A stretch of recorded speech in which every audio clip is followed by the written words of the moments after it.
Assalamualaikum warahmatullahi wabarakatuh. Saya Feli Indriani, NIM 171420177. Saya dari Perbankan Syariah. Saya peserta KKN Daring 2020, kelompok 88. Di sini saya hari kelima akan menjelaskan mengenai giro syariah dan deposito syariah. Berdasarkan flyer yang sudah saya buat, di sini saya akan membahas mengenai giro syariah dan juga deposito syariah. Baik, yang pertama saya akan menjelaskan giro syariah. Nah, giro syariah ini adalah penempatan dana nasabah pada bank syariah yang penarikannya dapat dilakukan setiap saat atau sesuai kesepakatan dengan menggunakan cek, giro, sarana perintah pembayaran lainnya, atau dengan perintah pemindah bukuan. Giro syariah termasuk salah satu produk penghimpun dana. Nah, bagi bank syariah, giro syariah ini bermanfaat sebagai sumber pendanaan dan juga sumber pendapatan dari pemanfaatan dana giro. Nah, sedangkan bagi nasabah, giro syariah dapat bermanfaat untuk memperlancar dan mempermudah transaksi pembayaran, serta dapat memperoleh imbalan atau bonus. Selanjutnya, di sini saya akan menjelaskan akad giro syariah. Nah, berdasarkan Fatwa DSN MUI nomor 1 tahun 2000 tentang giro, akad yang dapat digunakan pada produk giro syariah ini ada dua macam. Yang pertama, akad mudharabah, dan yang kedua, akad wadiah. Nah, yang pertama ada akad mudharabah pada giro syariah.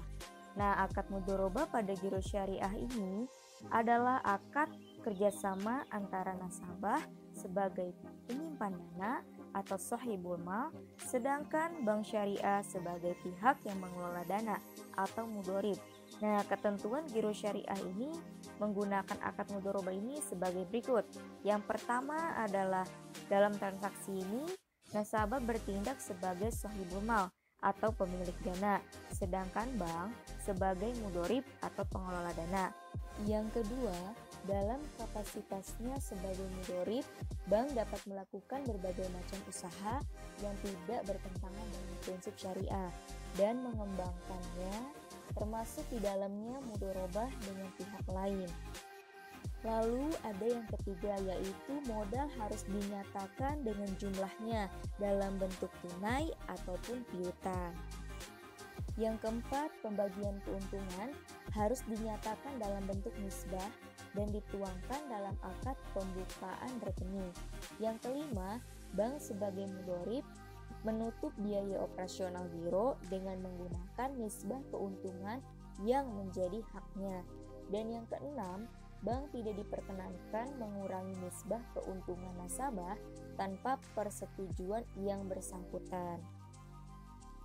Nah, yang kedua itu ada giro syariah berdasarkan akad wadiah. Nah, maksudnya adalah akad titipan dana dari nasabah kepada bank syariah, di mana bank syariah dapat mengelola dana tersebut tanpa harus memberikan imbalan kepada nasabah jika mendapat keuntungan. Nah, giro syariah dengan akad wadiah ini mengikuti ketentuan sebagai berikut.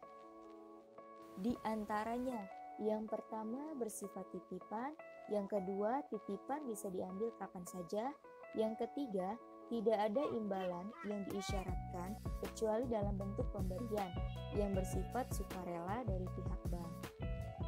Dalam prakteknya, sebagian besar bank syariah ini menggunakan akad wadiah pada produk giro ini, sebab kebutuhan nasabah membuka giro adalah untuk kelancaran dan kemudahan dalam bertransaksi, bukan untuk mencari keuntungan. Sedangkan jika menggunakan akad mudharabah, biasanya digunakan untuk akad investasi untuk mencari keuntungan. Selanjutnya ada deposito syariah, adalah produk keuangan berupa simpanan berjangka yang dikelola berdasarkan prinsip syariah. Deposito syariah ini ditujukan bagi nasabah perorangan dan perusahaan. Dalam deposito syariah ini juga, nasabah disebut sebagai sahibul mal atau pemilik dana, sedangkan bank disebut dengan mudorib atau pengelola dana. Return dari deposito syariah berfluktuasi sesuai tingkat keuntungan dan kinerja bank syariah dalam waktu tertentu. Ketentuan nisbah ditetapkan pada awal mendaftar deposito. Sebagai contoh, 65 banding 35, yang berarti keuntungan yang diberikan kepada sahibul mal yaitu sebesar 65% dan sisanya sebesar 35%-nya diberikan kepada mudorib. Baik, mungkin itu saja yang bisa saya sampaikan. Terima kasih.